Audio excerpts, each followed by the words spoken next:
मेरी चाची मुझसे 1 किलो मसूर की दाल मंगवाती थी, मगर उस वक्त मैं बहुत हैरान हो जाती जब चाची उस दाल को बिन पकाए ही अपने बेडरूम में ले जाती और जब बाहर निकलती तो वह लंगड़ा लंगड़ा कर चलती और कहती कि दाल बहुत अच्छी थी। एक दिन चाची का राज जानने के लिए मैंने अपनी छोटी बहन को चाची के कमरे में छुपा दिया। कुछ देर बाद जब चाची लंगड़ाती हुई बाहर निकली तो मेरी जान ही निकल गई। आज नीलम चाची ने मुझसे 1 किलो मसूर की दाल मंगवाई थी। मैं जैसे ही वे दाल लेकर घर पहुंची तो चाची ने मुझसे थैला ले लिया और अपने कमरे में चली गई। मैं हक्का बक्का रह गई कि चाची को क्या हुआ। अभी आधा घंटा ही हुआ होगा कि मेरे चाचा ऑफिस से जल्दी घर आ गए थे। उनकी तबीयत खराब थी और मैं अपने कमरे में ही बैठी थी। चाचा को देखकर मैं जल्दी से उठकर उनके पास आ गई थी। मुझे उनकी चिंता सताने लगी थी, मगर वे बोले थोड़ी देर आराम करूँगा तो ठीक हो जाऊँगा।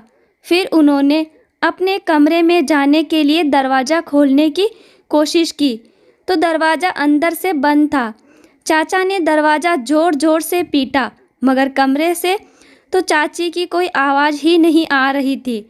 चाचा ने मुझे घूर कर पूछा, नीलम कहाँ है और दरवाज़ा अंदर से क्यों बंद है। मैं घबरा गई और बोली, चाचा, चाची तो कमरे में ही है, शायद उनकी आंख लग गई। हो सकता है चाची आराम कर रही हो। चाचा ने ज़ोर ज़ोर से दरवाज़ा बजाया, फिर बोले, नीलम दरवाज़ा खोलो, जल्दी करो। लेकिन चाचा ने कोई आवाज़ नहीं दी। मैं चाचा का हाथ पकड़कर उन्हें बाहर बरामदे में लेकर आ गई और बोली, आप यहाँ बैठ जाइए, मैं दरवाज़ा खुलवाती हूँ। अब मैं ज़ोर ज़ोर से दरवाज़ा पीटना शुरू कर दिया और साथ ही साथ कहती रही कि चाची दरवाज़ा खोल दो, चाचा आराम करने के लिए घर आए हैं। उनकी तबीयत कुछ ठीक नहीं है, लेकिन अंदर इतनी शांति थी कि कोई हलचल ही नहीं हो रही थी। मैं चाचा के पास आकर बैठ गई। उनका चेहरा गुस्से से लाल हो रहा था। मैं बोली, चाचा आप मेरे कमरे में आराम कर लो। हो सकता है चाची सो गई है, नीतू भी तो सो रही है। चाचा ने ना में सिर हिला दिया और मुझसे बोले कि तुम यहाँ सो जाओ, तुम भी आराम कर लो। लेकिन मैं चाचा के पास ही बैठी रही। तभी चाचा के कमरे का दरवाज़ा खुला और चाची लंगड़ाते हुए बाहर निकलने लगी। चाचा एकदम गुस्से से उठे और चाची पर चिल्लाते हुए बोले, कमरा अंदर से बंद क्यों था? तुम नहीं जानती कि मैं अपनी 2 मासूम भतीजी तुम्हारे हवाले करके काम के लिए बाहर जाता हूँ। तुम तो हर रोज़ यही सब करती होगी। तुमने मेरी भतीजी को अपना समझा ही नहीं। मैं खुद 15 साल की कम उम्र और डरपोक सी लड़की थी। चाचा का गुस्से को देखकर मैं खुद ही डर गई थी, मगर फिर भी मैं आगे बढ़ी और बोली, चाचा आप गलत सोच रहे हैं। चाची ने कभी हमको पराया नहीं समझा। वह माँ की तरह हम दोनों का ख्याल करती है। शायद आज चाची की तबीयत खराब हो गई, इसीलिए वह सो ही गई। मेरी बात सुनकर चाचा ने मेरा सिर पर हाथ फेरा और खुद कमरे में चले गए। चाची की आंखों में आंसू आ गए थे और उन्होंने मुझे गले से लगा लिया था। वह बोली, शुक्रिया नेहा। मैंने कहा, शुक्रिया को मारो गोली। जल्दी चलो चाची, किचन में चलकर दाल बनाते हैं। चाची एक पल के लिए परेशान हो गई थी। वे बोली, नेहा दाल तो मैंने खा ली है, तुम अपने कमरे में जाकर पढ़ाई करो। चाची लंगड़ाते हुए किचन में चली गई। मैं हैरान होकर वहीं खड़ी थी कि चाची ने मुझसे झूठ क्यों बोला कि उन्होंने दाल को खा लिया है, क्योंकि मैं अपनी आंखों से देखा था कि वे कच्ची दाल अपने कमरे में लेकर गई थी। मैं अपने कमरे में आ गई और पढ़ते पढ़ते न जाने मेरे कब आँख लग गई थी और फिर सुबह को घबराकर मेरी अचानक से आँख खुली। मेरे साथ साथ नीतू भी जाग गई थी और अब हम दोनों किचन में जाकर चाची की मदद करने लगे। आज चाची भी मुझे बड़ी बेचैन सी और खोई खोई सी लग रही थी। चाचा अभी किचन में आ चुके। अब चाचा भी रिलैक्स लग रहे थे, चाची से आराम से बातें कर रहे थे। मैंने ये सोचकर ये सब नज़रअंदाज कर दिया कि ये सब मेरा वहम ही होगा। मैं जल्दी उठकर कॉलेज के लिए तैयार हो गई और चाचा के साथ ही चली गई थी। वे ऑफिस जाते हुए मुझे भी अपने साथ लेकर जाया करते थे। मैं और नीतू एक ही कॉलेज में एक साथ पढ़ते थे। उसकी फर्स्ट ईयर एग्ज़ाम हो चुके थे, इसीलिए उसकी छुट्टियां चल रही थी, जबकि मैं सेकंड ईयर में थी और मेरे एग्ज़ाम में अभी टाइम था।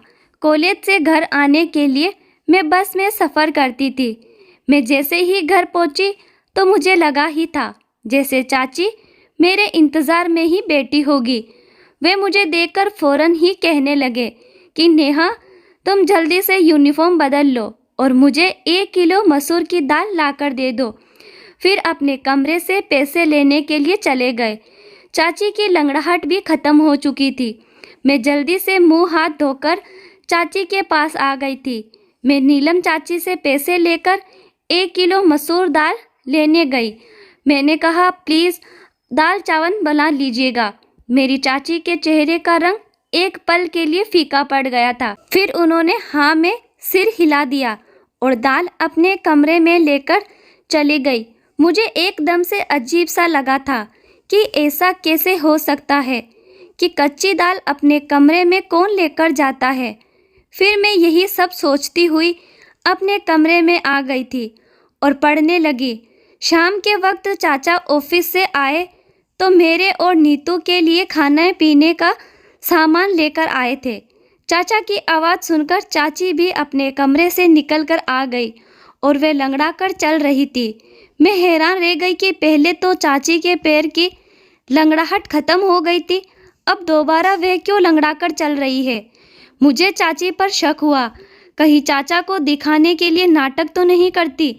लेकिन जब मैं चाची के चेहरे की तरफ देखा तो साफ साफ पता चल रहा था कि वे बड़ी तकलीफ़ में हैं। मैंने अपनी सोच को फ़ौरन बदला और चाची के पास गई और उनसे पूछने लगी कि उनके पैर में क्या हुआ है, तो वे चुप सी हो गई। चाची को बड़ी भूख लगी थी, इसीलिए चाची फटाफट किचन में चली गई थी और मैं अक्सर किचन में चाची को मदद करती थी। आज भी मैं उनकी मदद के लिए किचन में चली गई। मैंने कहा, चाची दाल चावल के बारे में सोच सोचकर बड़ी भूख लग रही है। चाची ने मेरी तरफ बड़ी अजीब से नज़रों से देखा। चाची ने मेरी तरफ देखा था। चाची कहने लगी, आज तो मैं घर में आलू की सब्जी बनाई है, दाल तो मैं कब का खा गई, बहुत ही अच्छी दाल थी। ये सुनकर मैं हक्का बक्का रह गई थी। एकदम ही मेरा दिल भर आया और मैं सब कुछ छोड़कर अपने कमरे में आ गई थी, अपनी सोच में घूमती हुई। लेकिन नीतू को देखकर मैं एकदम से चौंक गई थी, क्योंकि वह अपनी पुरानी फर्स्ट ईयर की किताब खोलकर बैठी थी। मैंने उससे कहा कि जब पढ़ने के दिन थे तब तो तूने पढ़ाई से जान बचा ली, अब क्या फ़ायदा इस पढ़ाई का। मैं नीतू से किताबें छीन के खाने के लिए छोड़ गई। चाचा कहते हैं कमरे में मत बैठो, चाची घर के कामों में हाथ बटाओ, जबकि मेरी बहन तो मेरी दुश्मन ही बनी हुई। चाचा नीतू की हालत देखकर हैरान रह गए थे। फिर चाचा उठे और नीतू को गले लगाकर प्यार करने लगे और बोले, नीतू तुम जानती हो कि मैं तुम्हें कभी भी अपनी भतीजी नहीं समझा, हमेशा अपनी बेटी ही समझा है। फिर तुम इस तरह की बातें क्यों सोचने लगी हो। नीतू कुछ भी बोले बिना सिर्फ रोटी खाए जा रही थी। हम सभी परेशान हो गए थे। फिर अचानक ही उसने अपने आंसू पोंछ लिए और हमसे माफ़ी मांगकर कमरे में चली गई थी। चाचा ने चाची को आवाज़ देकर बुलाया और बोले, नीलम आजकल नीतू घर में ही होती है, ये इतनी चिड़चिड़ी क्यों हो गई है। चाची का चेहरा एकदम ही सफ़ेद पड़ चुका था, वे बीमार सी लग रही थी। वे बोली, समीर नीतू हर वक्त कमरे में ही बैठी रहती है, इसीलिए मैंने 1-2 बार उसे बोला था कि घर के काम काज में थोड़ी मेरी मदद कर दिया करो, इस तरह से तुम बोर भी नहीं होगी। शायद उसे मेरी बात बुरी लगी होगी। चाचा कुछ सोचने लगे थे, जबकि ना जाने मुझे ऐसा क्यों लगा जैसे नीलम चाची हमसे कुछ छुपा रही थी। बात सिर्फ इतनी ही नहीं थी, कुछ ना कुछ गड़बड़ तो ज़रूर थी। अगले दिन चाचा हमारे कमरे के लिए टीवी लेकर आए। अच्छी अच्छी मूवीज़, किताबें और नॉवेल्स भी लेकर आए। नीतू के हाथ में थमा दी थी और चाचा कहने लगे, आज के बाद तुम बोर नहीं होंगे। फिर चाची के हाथ में कैरम दे दिया और बोले, नीलम तुम और नेहा कैरम खेल लिया करो। ये देखकर चाची भी मुस्कुरा गई। मैं जब कमरे में आई तो निशा मुझे बड़े जोश में लग रही थी। इसने हमें सारा दिन फिल्में देख लिया करूँगी, तुम पढ़ाई में ध्यान लगाती रहना। मेरा दिल भी ललचा गया था। चाचा नीतू के लिए तो बच्चों वाली फिल्में भी लेकर आए थे। मैं देर रात तक जाकर पढ़ाई करती थी। एक दिन मैं पढ़ाई कर रही थी, तब मैंने चाची को अपने कमरे से निकलते हुए देखा। वे तेज़ तेज़ कदमों से चलती हुई छत पर चली गई थी। न जाने इतनी रात को छत पर क्या करने गई थी। मैं तो बड़ी परेशान हो गई थी। मैं पढ़ाई वगैरह सब भूलकर बाहर ही देखती रह गई। तकरीबन 1 घंटा छत पर बिताकर चाची अपने कमरे में वापस चली गई थी। आखिर ये सब क्या हो रहा था? मैं इस फिक्र में खुलती जा रही थी, जबकि मेरा दिल पढ़ाई में नहीं लग रहा था। मैं कॉलेज से जैसे ही वापस आई तो चाची ने मुझे पैसे थमा दिए और फिर से मुझसे 1 किलो मसूर दाल लाने के लिए भेज दिया था। मैं कपड़े बदलने कमरे में गई तो ये देखकर दंग रह गई कि नीतू फर्स्ट ईयर की किताबें फिर से पढ़ रही थी। मुझे देखकर वे इस तरह चौंक गई थी और झट से वे किताब सहित कमरे से बाहर निकल गई। मैंने सोचा कि पहले चाची की दाल ला देती हूँ, फिर नीतू को बाद में देखूंगी। मैं दाल ले आई तो चाची ने मुझे थैला ले लिया और कोई भी बात किए बिना वह अपने कमरे में चली गई और अंदर से दरवाज़ा बंद करके कुंडी लगा ली। मैंने सब कुछ नज़रअंदाज कर दिया था। नीतू की खबर लेने के लिए कमरे में गई तो वे मुझसे कहने लगी, नेहा तुम चाची को ये रोज़ रोज़ दाल लाकर मत दिया करो। उसकी ये बात सुनकर मैं हैरान रह गई कि वह ऐसा क्यों कह रही है। तो मैं इस पर उससे पूछा, क्यों, क्या हुआ? नीतू जल्दी से उठकर वह मेरे पास आई और कान में मुझे ऐसी बात बोल दी, मेरा सिर चकराने लगा। नीतू की बात झुटला भी नहीं सकती थी, क्योंकि वे सारा दिन घर में ही होती थी। उसे तो चाची के हर काम की बराबर जानकारी होती थी। मैं नीतू को कसम देकर मना कर दिया कि वह फिलहाल इस बात को किसी से भी न कहे। मैं खुद इस सारे मामले की तहकीकात करूंगी, फिर सच सामने आ जाने के बाद ही कुछ फैसला करेंगे। मैं पढ़ने बैठ गई तो नीतू टेरेस पर चली गई थी। पढ़ाई में मेरा दिल बिल्कुल भी नहीं लग रहा था। मैं नीतू और चाची की वजह से बहुत परेशान थी। ये दोनों ही बड़ी अजीब अजीब सी हरकतें कर रही थी। मैं अपनी सोचों में घूमती हुई तभी चाची कमरे से बाहर निकल आई और वे लंगड़ाते हुए चल रही थी। मुझे दाल में कुछ काला लग रहा था। मैंने चाची से कहा, चाची दाल कहाँ गई? तो चाची बोली कि वह तो मैं खा ली, बड़ी ही अच्छी दाल थी। ये सुनकर मैं चुप हो गई।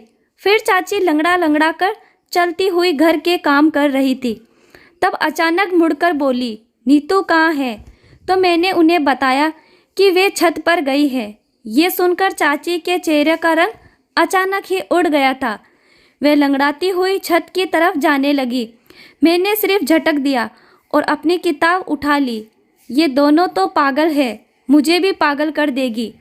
लेकिन मेरा दिल पढ़ाई में नहीं लग रहा था।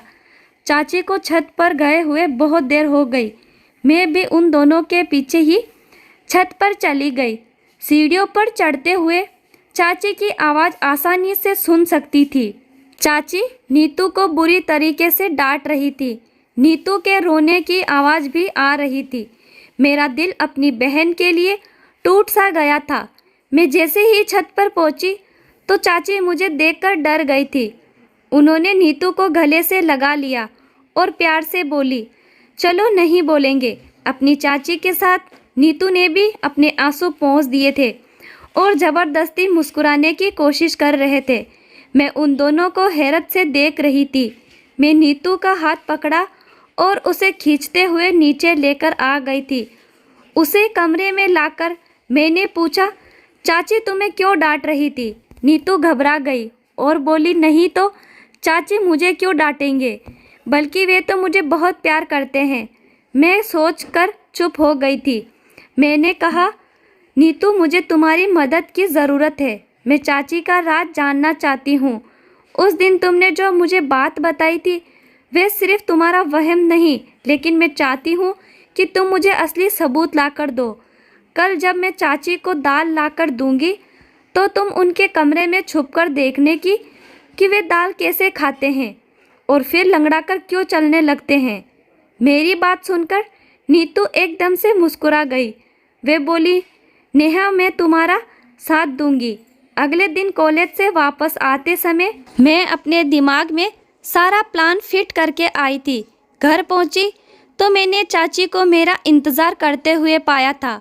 वे बोली, नेहा जल्दी से दाल लाकर दे दो।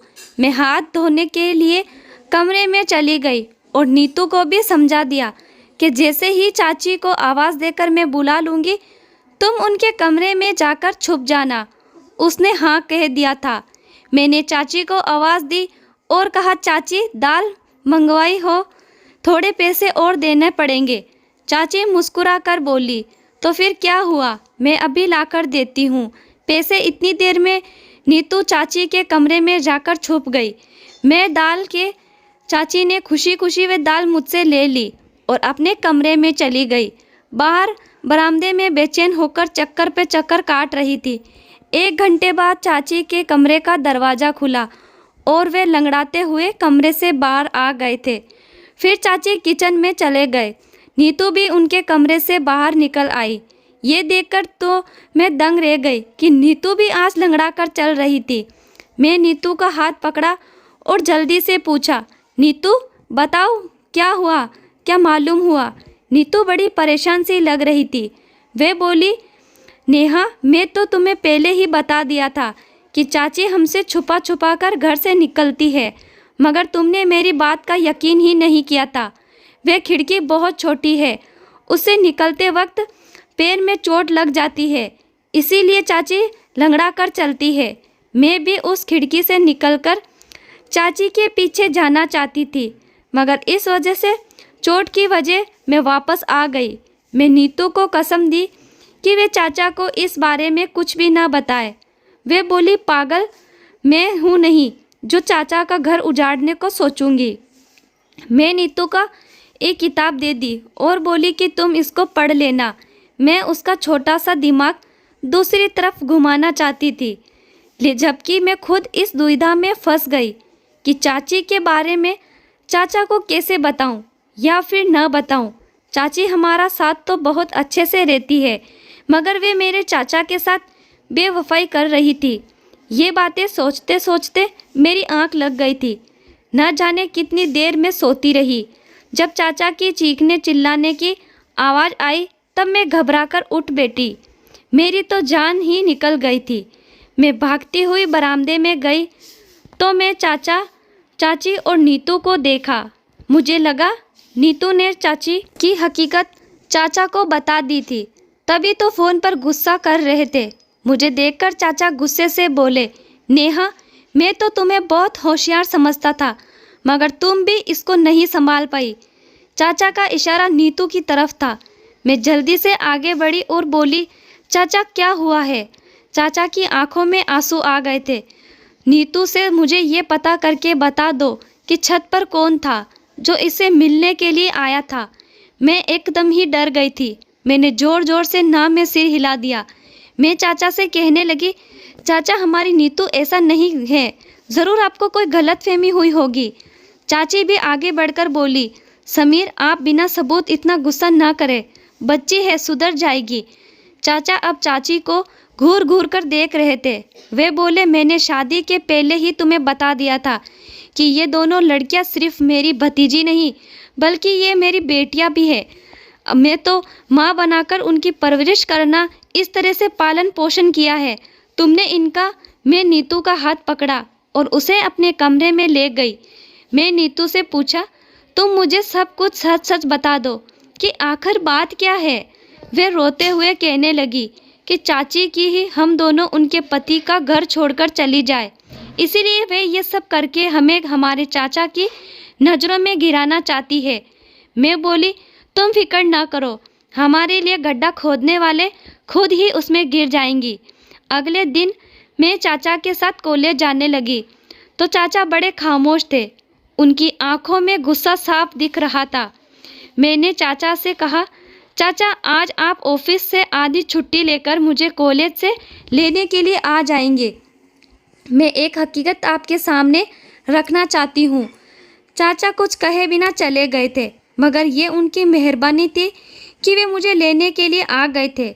मैंने उनसे कहा कि वे घर से बाहर ही रहे जब तक मैं इशारा करके उन्हें न बुलाऊं। तभी वे आए। मैं जैसे ही गई, चाची ने दाल का ऑर्डर दिया। थोड़ी देर बाद जब दाल मैं लेने बाहर निकली तो चाचा बोले, कहाँ जा रही हो? मैंने कहा, बस आप चुप रहें, आज हकीकत आपके सामने आ ही जाएगी। मैं दाल लेकर घर चली गई तो चाची ने मेरे हाथ से दाल का थैला ले लिया और कमरे में गई। मुझे इसी वक्त का इंतज़ार था। मैं जल्दी से घर से बाहर आई और चाचा को अपने साथ घर लेकर गई। मैंने कहा, चाचा आप अपने कमरे का दरवाज़ा खोलिए। चाचा के पास एक कट्टर था जिसके जरिए से उन्होंने कमरे का दरवाज़ा खोल लिया था। जब हम अंदर दाखिल हुए तो चाची अंदर कमरे में नहीं थी। उनके कमरे में एक खुफिया खिड़की खुली हुई थी। चाचा ने उस खिड़की से बाहर देखा तो उन्हें चाची नज़र आई। वे तेज़ तेज़ चलती हुई कहीं जा रही थी। चाचा भी उस खिड़की से कूद गए थे, जबकि मैं और नीतू भी बड़ी मुश्किल से उस खिड़की से उतर पाए थे। हम तीनों चाची का पीछा करते हुए दूर एक सुनसान सी जगह पर पहुंच गए थे। एक बाबा का घर था जहां लोग ताबीज़ बनाने के लिए जाया करते थे। तेज़ तेज़ चलते थे। अचानक जब चाची ने पीछे रंग फीका पड़ चुका था, चाचा आगे बढ़े और चाची का हाथ पकड़कर उन्हें घर ले आए। चाचा के तेवर बड़े खतरनाक हो चुके थे। वह चाची से बोले, नीलम आज मैंने अपनी आंखों से सब कुछ देख लिया, तो झूठ बोलने का कोई मतलब नहीं, मुझे सच सच बता दो।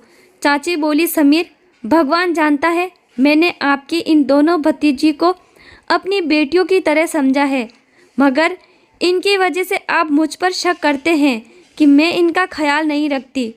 इनकी वजह से आप मुझे 2 शब्द भी सुना देते थे, तब मुझे ये वह वहम हो गया शायद आप मुझसे प्यार नहीं करते।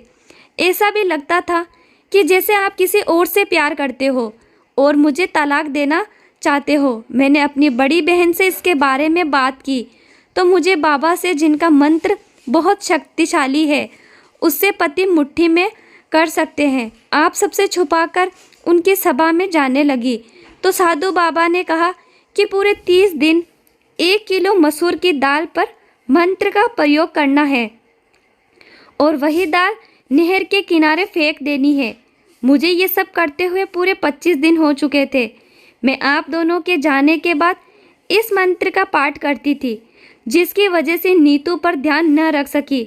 मुझे चूक हो गई। नीतू अपने ही इलाके के आवारा लड़के अजय से प्यार कर बैठी और उनके दरमियान चिट्ठी और मटक सिलसिला शुरू हो चुका था। मुझे नीतू पर शक हुआ, इसीलिए मैं आधी रात को उठकर छत पर चली गई। तब मुझे अजय का खत नज़र आया। उसमें उसने नीतू की बहुत तारीफ़ करी थी। मैंने वे खत नीतू को दिखाते हुए कहा कि मैं तुम्हारी हकीकत तुम्हारे चाचा को बता दूंगी, इसीलिए समय के रहते सुधर जाओ। मगर नीतू तो मुझे ही अपना दुश्मन समझने लगी थी। मैं ये ठान चुकी थी कि 30 दिन बाद ये प्रक्रिया पूरी हो जाएगी और मेरी मन्नत भी। इसके बाद मैं नीतू से शक्ति से पेश आऊँगी, मगर ये व्रत पूरा होने से पहले ही आप मेरा राज जान चुके हैं। मैं आपसे माफ़ी चाहती हूँ कि मैं नीतू का ख्याल नहीं रख पाई। नीतू की तरफ देखा तो वे शर्म के मारे सर झुकाकर खड़ी थी। चाचा ने आगे बढ़कर नीतू के सिर पर हाथ रख दिया और बोले, बेटा अगर अजय अच्छा लड़का होता तो मैं उसकी शादी तुम्हारे साथ खुद करवा देता, मगर वह बहुत बुरा इंसान है। इलाके की हर लड़की के ऊपर उसकी नज़र है। नीतू रोने लगी और बोली, चाचा घर में सूनापन और अकेलापन था, इसकी वजह से मैं इस गलत राह पर चल बैठी। वरना मुझे अजय में कोई दिलचस्पी नहीं है। चाचा मुस्कुरा दिए थे। उनके सर से भारी बोझ उठा और गए थे। फिर उन्होंने हम दोनों को कमरे में भेज दिया था। यकीन है चाची की खबर लेने वाले थे। वह चाची को हमारे सामने कभी नहीं डांटते। मैंने कहा, चाचा आप चाची को कुछ मत कहना, वह हमारी माँ जैसी है। चाची रोते हुए हम दोनों भतीजियों को गले से लगा लिए और एक बार फिर हमारे घर में प्यार का खुशनुमा माहौल बन चुका था। दोस्तों, उम्मीद करती हूँ आपको हमारी कहानी पसंद आई होगी। कहानी पसंद आई हो तो वीडियो को लाइक करें, चैनल पर नए हो तो चैनल को सब्सक्राइब करें और नोटिफिकेशन बेल को ज़रूर दबाएं ताकि अगली अपडेट सबसे पहले आपको मिले।